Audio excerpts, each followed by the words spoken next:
الحمد لله الذي أنزل على عبده الكتاب ولم يجعل له عوجا قيما لينذر بأسا شديدا من لدنه ويبشر المؤمنين الذين يعملون الصالحات أن لهم أجرا حسنا ماكثين فيه أبدا وينذر الذين قالوا اتخذ الله ولدا ما لهم به من علم ولا لآبائهم كبرت كلمة تخرج من أفواههم إن يقولون إلا كذبا فلعلك باخع نفسك على آثارهم إن لم يؤمنوا بهذا الحديث أسفا إنا جعلنا ما على الأرض زينة لها لنبلوهم أيهم أحسن عملا وإنا لجاعلون ما عليها صعيدا جرزا أم حسبت أن أصحاب الكهف والرقيم كانوا من آياتنا عجبا إذ أوى الفتية إلى الكهف فقالوا ربنا آتنا من لدنك رحمة وهيئ لنا من أمرنا رشدا فضربنا على آذانهم في الكهف سنين عددا ثم بعثناهم لنعلم أي الحزبين أحصى لما لبثوا أمدا نحن نقص عليك نبأهم بالحق إنهم فتية آمنوا بربهم وزدناهم هدى وربطنا على قلوبهم إذ قاموا فقالوا ربنا رب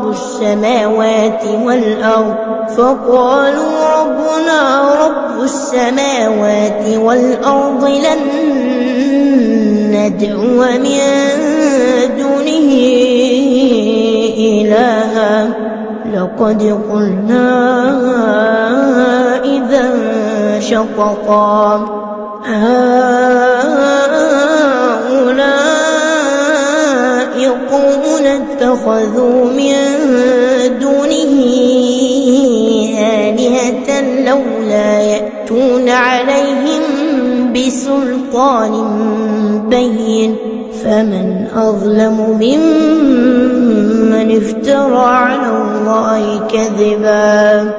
وإذ اعتزلتموهم وما يعبدون إلا الله فأووا إلى الكهف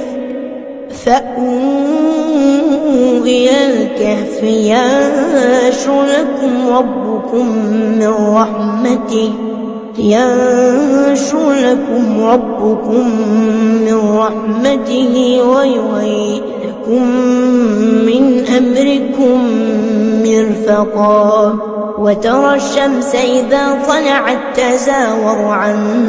كهفهم ذات اليمين وإذا غربت تقرضهم ذات الشمال وهم في فجوة منه ذلك من آيات الله من يهد الله فهو المهتد ومن يضلل فلا تجد له وليا مرشدا وتحسبهم أيقاظا وهم رقود ونقلبهم ذات اليمين وذات الشمال وكلبهم باسط ذراعيه بالوصيد لو اطلعت عليهم لوليت منهم فرارا ولملئت منهم رعبا وكذلك بعثناهم ليتساءلوا بينهم قال قائل منهم كم لبثتم قالوا لبثنا يوما أو بعض يوم قالوا ربكم أعلم بما لبثتم فابعثوا أحدكم بورقكم هذه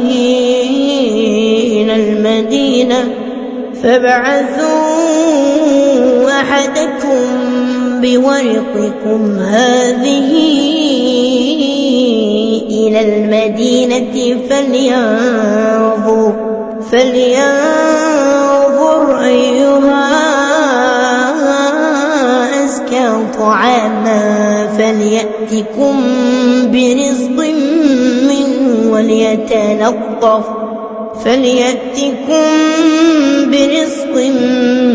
منه وليتلطف ولا يشعرن بكم أحدا إنهم إن يظهروا عليكم يرجموكم أو يعيدوكم في ملتهم ولن تفلحوا إذا أبدا وكذلك أعثرنا عليهم ليعلموا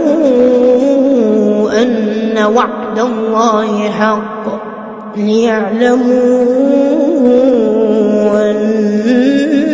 وعد الله حق وأن الساعة لا ريب فيها إذ يتنازعون بينهم أمرهم فقالوا ابنوا عليهم بنيانا ربهم أعلم بهم قال الذين غلبوا على أمرهم لنتخذن عليهم مسجدا سيقولون ثلاثة رابعهم كلبهم ويقولون خمسة سادسهم كلبهم رجما بالغيب ويقولون سبعة وثامنهم كلبهم قل ربي أعلم بعدتهم ما يعلمهم إلا قليل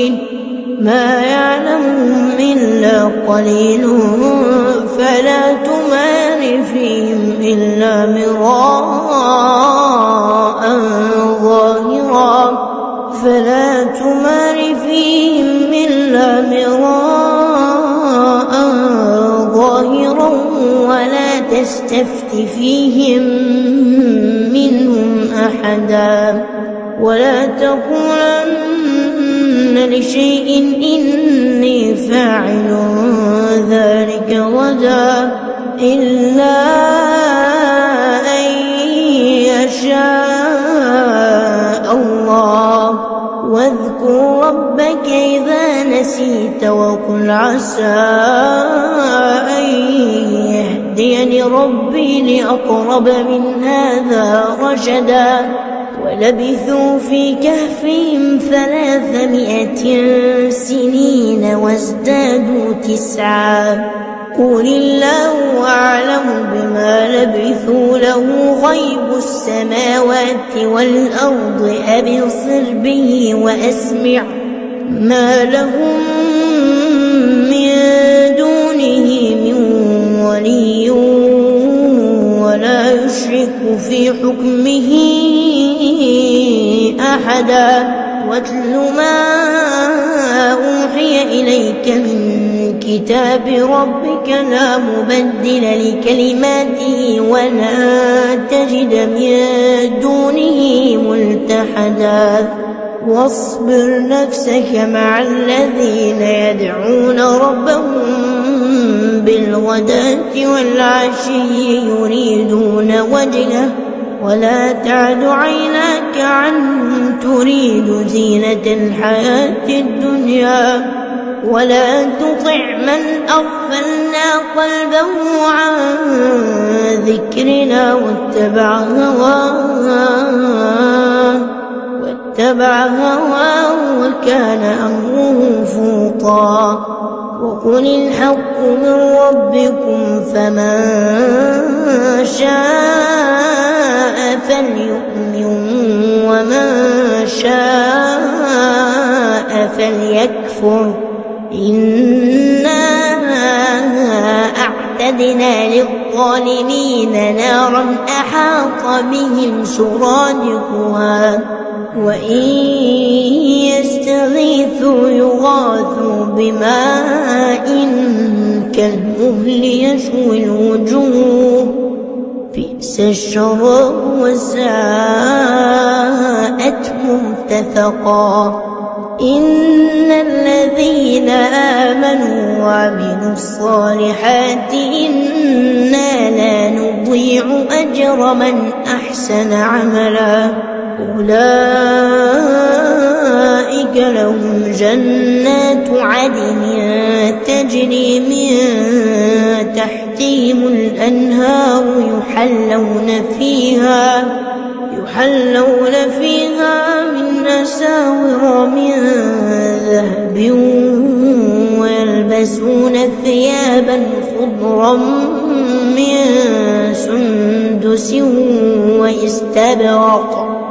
ويلبسون ثيابا خضرا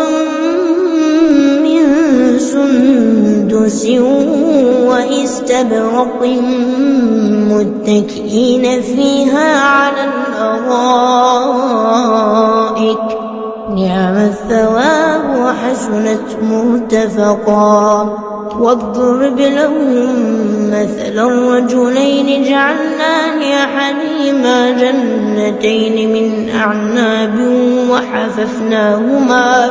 وحففناهما بنخل وجعلنا بينهما زرعا كلتا الجنتين آتت أكلها ولم تظلم منه شيئا وفجرنا خلالهما نهرا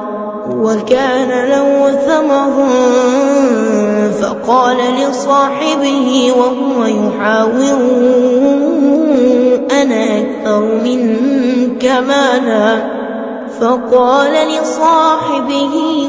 يحاوره أنا أكثر منك مالا وأعز نفرا ودخل جنته وهو ظالم لنفسه قال ما أظن أن تبيد هذه أبدا وما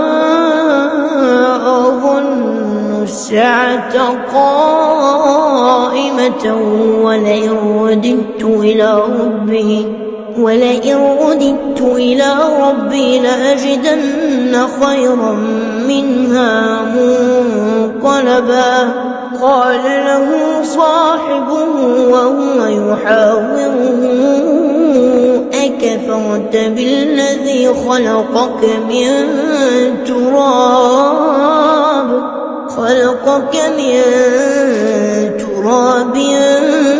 ثم من نطفة ثم سواك رجلا لكن الله ربي ولا أشرك بربي أحدا ولولا إذ دخلت جنتك قلت ما شاء الله لا قوة إلا بالله إن ترني وكان أقل منك مالا وولدا فعسى ربي أن يؤتيني خيرا من جنتك ويرسل عليها حسبانا من السماء فتصبح صعيدا زلقا أو يصبح ماؤها غورا فلن تستطيع له طلبا وأحيط بثمره فأصبح يقلب كفيه على ما أنفق فيها وهي خاوية على عروشها ويقول يا ليتني لم أشرك بربي أحدا ولم تكن له فئة ينصرونه من دون الله وما كان منتصرا هنالك الولاية لله الحق هو خير ثوابا وخير عقبا واضرب لهم مثل الحياة الدنيا كماء أنزلناه من السماء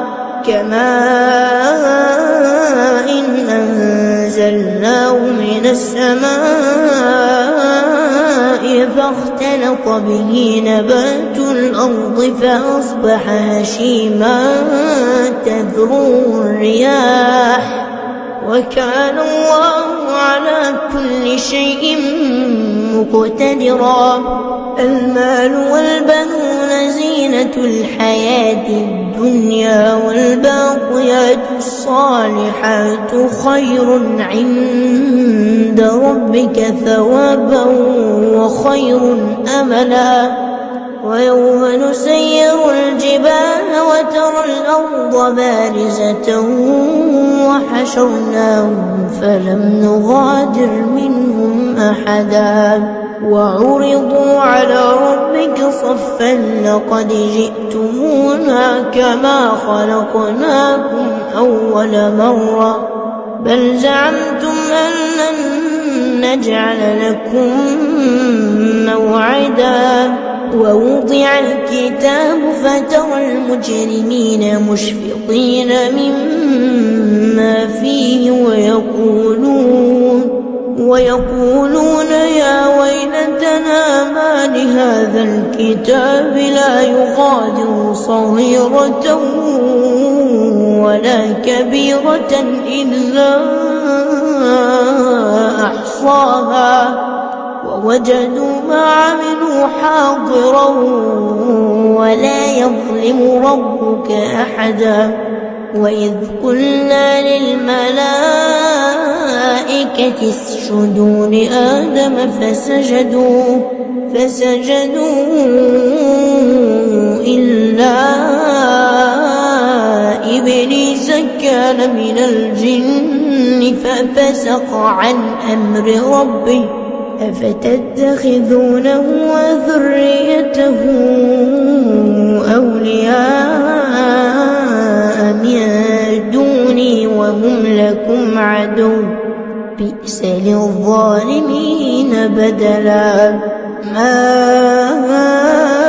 أشهدتهم خلق السماوات والأرض ولا خلق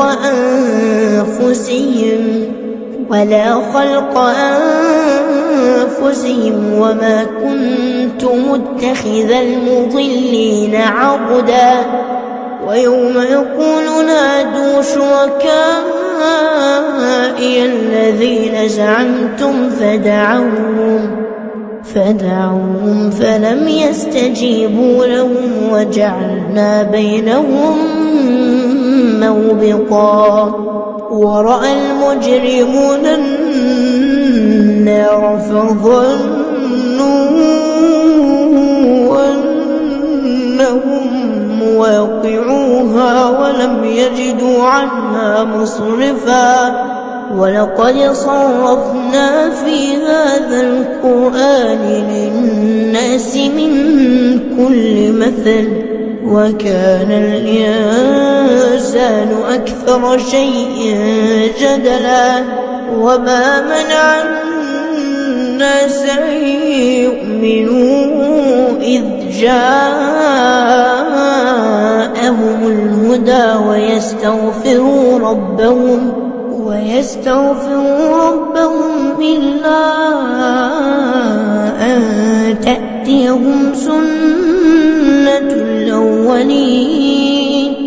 إلا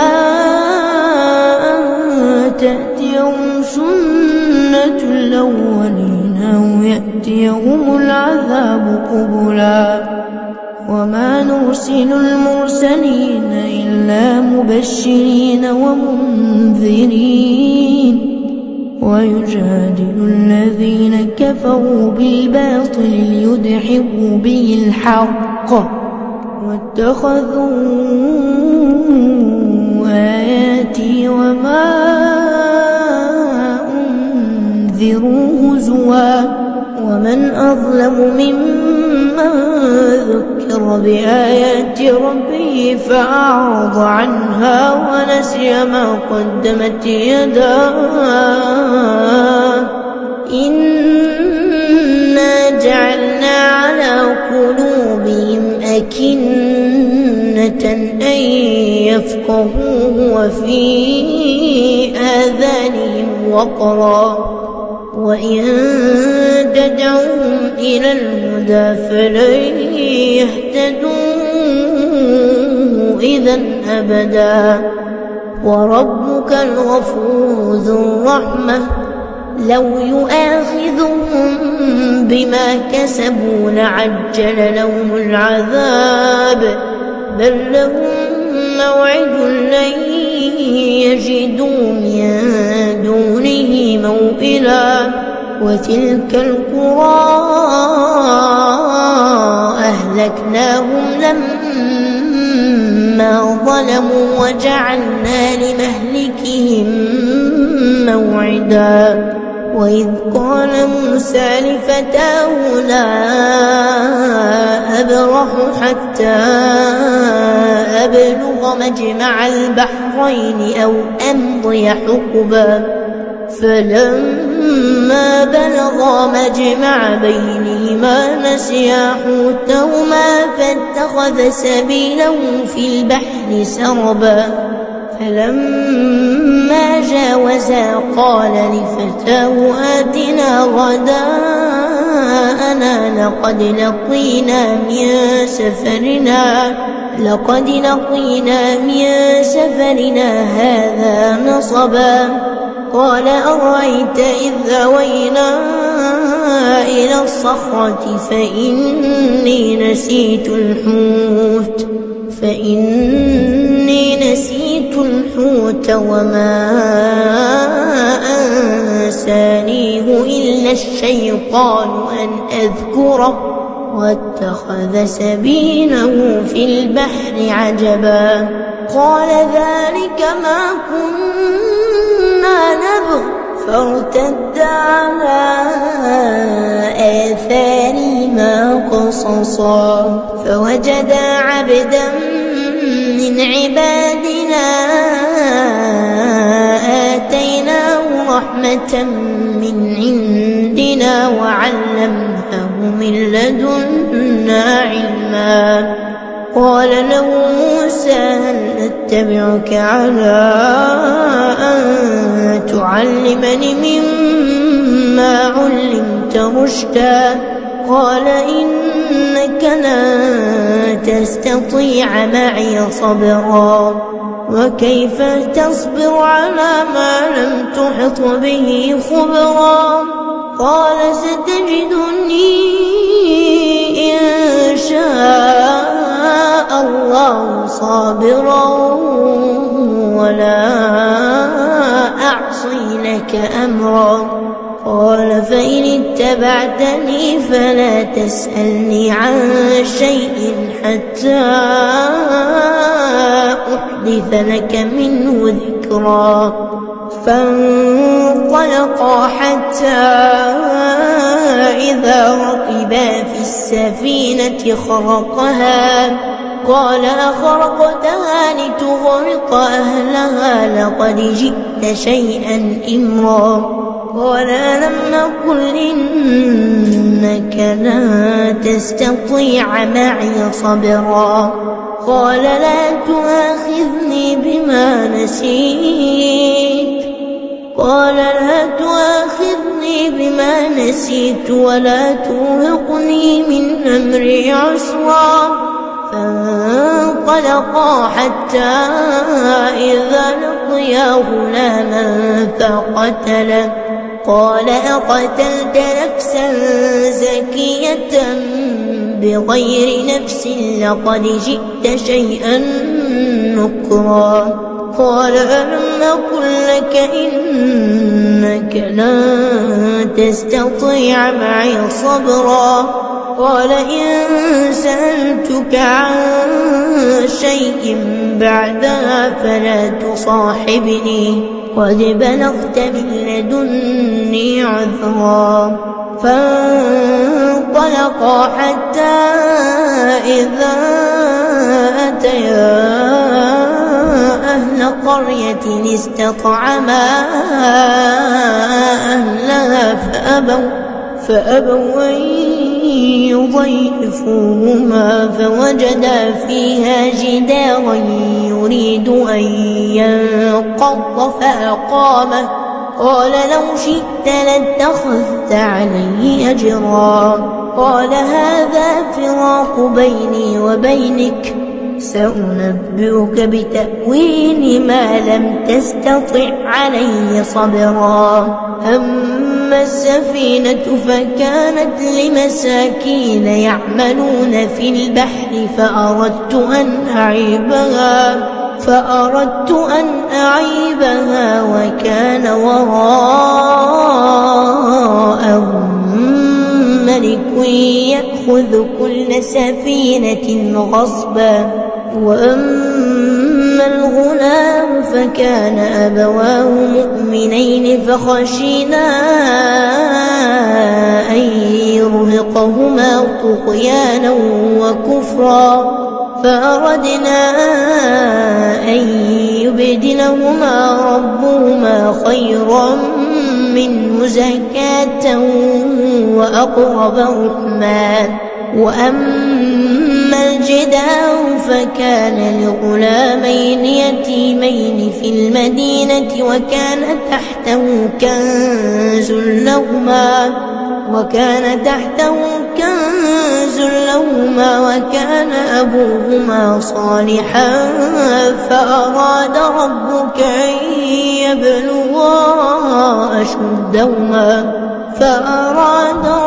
أن يبلغا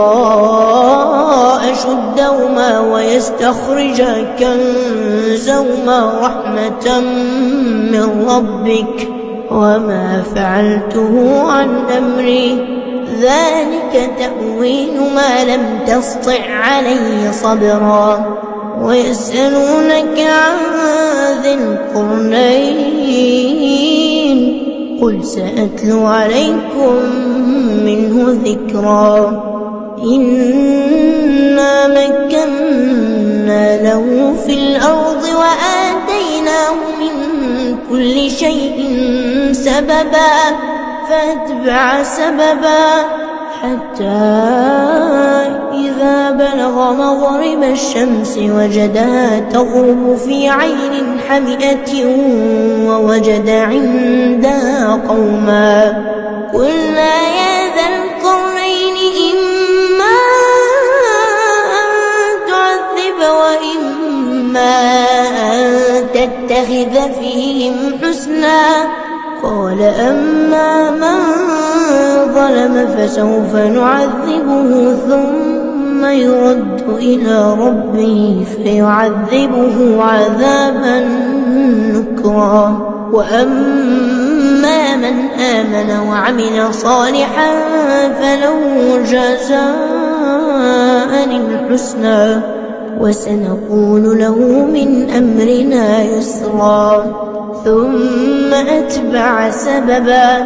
حتى الشمس وجدها تطلع على قوم لم نجعل لهم من دونها سترا كذلك وقد أحطنا بما لديه خبرا ثم أتبع سببا حتى إذا بلغ بين السدين وجد من دونهما قوما لا يكادون يفقهون قولا قالوا يا ذا القرنين إن يأجوج ومأجوج مفسدون في الأرض فهل نجعل لك خرجا على أن تجعل بيننا وبينهم سدا قال ما مكني فيه ربي خير فاعينوني بقوة أجعل بينكم وبينهم ردما آتوني زبر الحديد حتى إذا ساوى بين الصدفين قال انفخوا حتى إذا جعله نارا قال آتوني أفرغ عليه قطرا فما استطاعوا أن يظهروا وما استطاعوا له نقبا قال هذا رحمة من ربي فإذا جاء وعد ربي جعله دكاء وكان وعد ربي حقا وتركنا بعضهم يومئذ يموج في بعض ونفخ في الصور فجمعناهم جمعا وعرضنا جهنم يومئذ للكافرين عرضا الذين كانت أعينهم في غطاء عن ذكري وكانوا لا يستطيعون سمعا أفحسب الذين كفروا أن يتخذوا عبادي من دوني أولياء إنا أعتدنا جهنم للكافرين نزلا قل هل ننبئكم بالأخسرين أعمالا الذين ضل سعيهم في الحياة الدنيا وهم يحسبون أنهم يحسنون صنعا أولئك الذين كفروا بآيات ربهم ولقائه فحبطت أعمالهم فلا نقيم لهم يوم القيامة وزنا ذلك جزاؤهم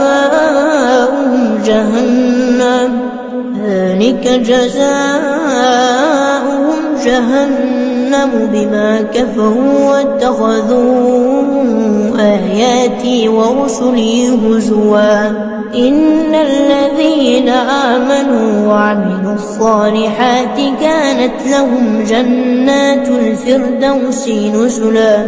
خالدين فيها لا يبغون عنها حولا قل لو كان البحر مدادا لكلمات ربي لنفد البحر قبل أن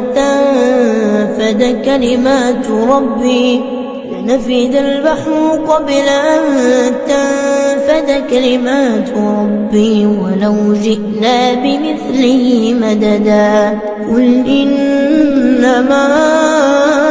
أنا بشر مثلكم يوحى إلي أنما إلهكم إله واحد فمن كان يرجو لقاء ربه فليعمل عملا صالحا ولا يشرك بعبادة ربه أحدا.